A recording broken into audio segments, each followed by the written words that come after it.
ఎమ్మిగనూరు నియోజకవర్గం గోనెగండ్లలో జరిగిన ఒక బాధాకరమైన విషయం. ఏం జరిగిందంటే చాకలి ఈరమ్మ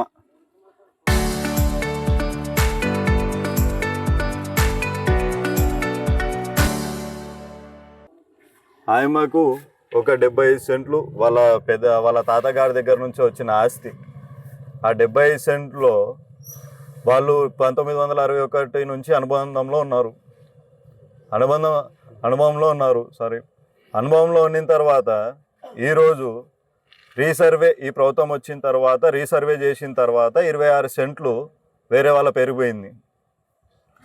అప్పుడు పోయిన తర్వాత నుంచి వీళ్ళు ఎన్నో ఇబ్బందులు పడుతూ లేదు మా భూమి మాకు ఇవ్వాలి అని చెప్పి వాళ్ళు ఎంత చెప్తున్నా కూడా టీడీపీ వాళ్ళు మాత్రం, ఆయన టీడీపీ కార్యకర్తనే, టీడీపీ లీడరే, వేరే వాళ్ళు కూడా కాదు. ఆ వీడియో రికార్డింగ్ ఫుటేజ్లు వాళ్ళ పొలంలో పోయి అక్రమాలు చేయడము, పోయి 2-3 నెలల క్రితం అయితే పోయి పిల్లలను కూడా చూడకుండా 8వ తరగతి పిల్లని వరకు కొట్టినారు. దేనికోసం?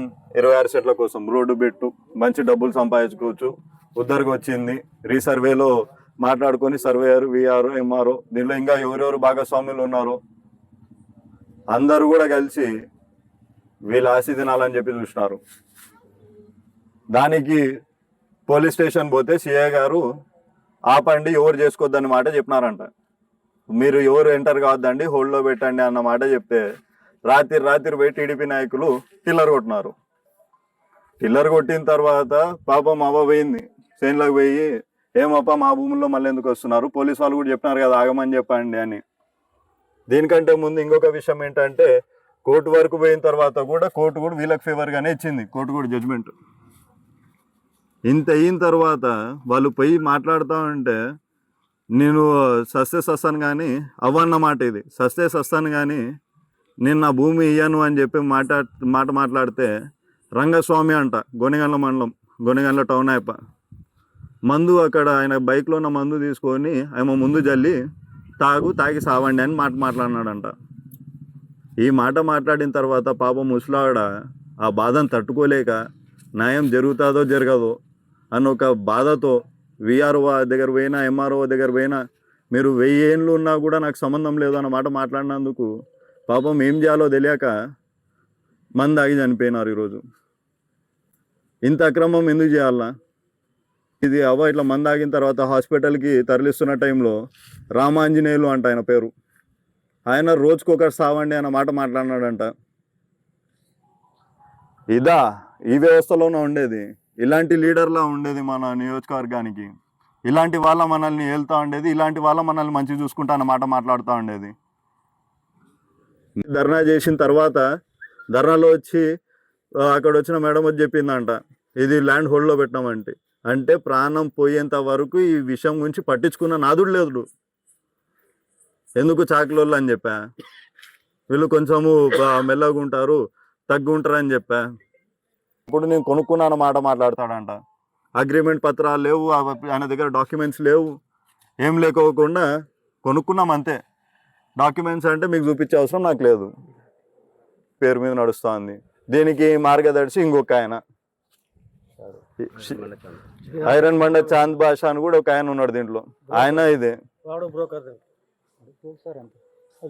ఇవన్నీ విషయాలు జరుగుతూ ఉన్నప్పుడు ఎటువంటి ఎమ్మెల్యేని ఎంచుకున్నామో మనం కూడా ఆలోచించుకోవాల్సిన పరిస్థితి. ఈరోజు ఒక ఎమ్మెల్యే అన్నప్పుడు నార్మల్గా మొన్నటి వరకు ఆయనే మాట్లాడుతుండ్రి, ఎమ్మెల్యే అంటే నియోజకవర్గానికి అందరికంటే హెడ్, నియోజకవర్గం అంతా చూసుకునే బాధ్యత మా మీద ఉంటుంది. ఈరోజు ఆయన పట్టించుకోకపోవడం వల్లనే కదా. ఇక్కడ పోలీస్ స్టేషన్లో అయితే వైసీపీ కార్యకర్త అంటే అసలు గేట్లోకి ఎంటర్ కూడా లేదు. పచ్చ చొక్కా దొక్కడం ఒకటే లేటు, ఎల్లో చొక్కా వేసుకోవడం ఒకటే లేటు, మిగతావన్నీ పనులన్నీ అవే చేస్తూ ఉన్నారని. నెల కూడా కాలేదు, మళ్ళీ ఇది ఇంకా ఎన్నో రాజకాలు చేస్తారు ఇలాగా. ఒక్కటా రెండా? దీని బాధ్యత ఖచ్చితంగా ఎమ్మెల్యే గారు తీసుకోవాలి. మీరు అన్నారు కదా ఈ నియోజకవర్గానికి మీరే ఫస్ట్ అని, ఇప్పుడు ముందుకు కూడా మీరే రావాలా, దీనికి న్యాయం మీరే చెప్పాలా. మీ దగ్గర ఉన్న లీడర్లే దీనికి ప్రతి ఒక్కరికి విత్ ప్రూఫ్స్ ఉన్నాయి మా దగ్గర, వీడియోస్, చేనులకి పోయినటివి, బెదిరించినటివి, లాస్ట్కి ఎవరైతే మా లీడర్ కూడా వద్దు ఇది మంచిది కాదని చెప్తే ఎవరు అండర్ ఉందో అని కూడా మెన్షన్ చేశారంట మీ లీడర్ చాంద్ భాష ఐరన్ బండాయప్ప. ఇప్పుడు ఒక ప్రాణం పోయింది, దీనికి మాత్రం ఖచ్చితంగా మీరు చెప్పాల్సిందే సమాధానం.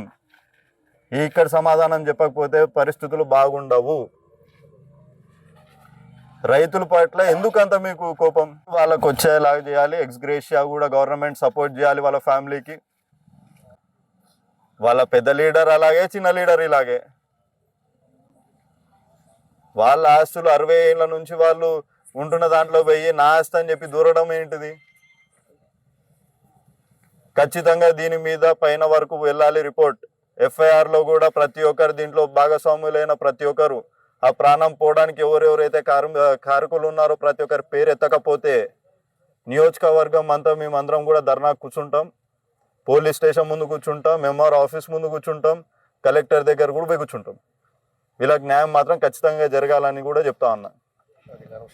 అధికారం ఉంది కదా అని రెచ్చిపోతా అంటే జనాష్ రెడ్డి గారు మంచిది కాదు.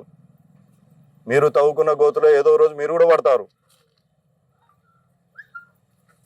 ప్రాణాలు, ప్రజలు అందరూ క్షేమంగా ఉంటేనే రేపు మళ్ళీ మీరు గెలవాలన్నా, లేకపోతే రేపు మళ్ళీ మిమ్మల్ని ఎంచుకోవాలనుకున్నా ఒక విలువ.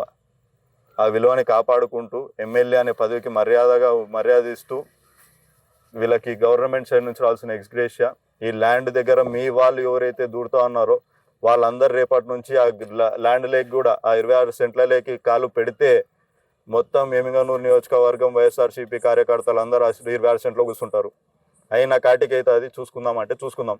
ఆ భూమి మాత్రం వీళ్ళకి కాకోకుండా మాత్రం పోకూడదు. వీళ్ళ భూమి, వీళ్ళ హక్కు, వీళ్ళ దగ్గరే ఉండాలి.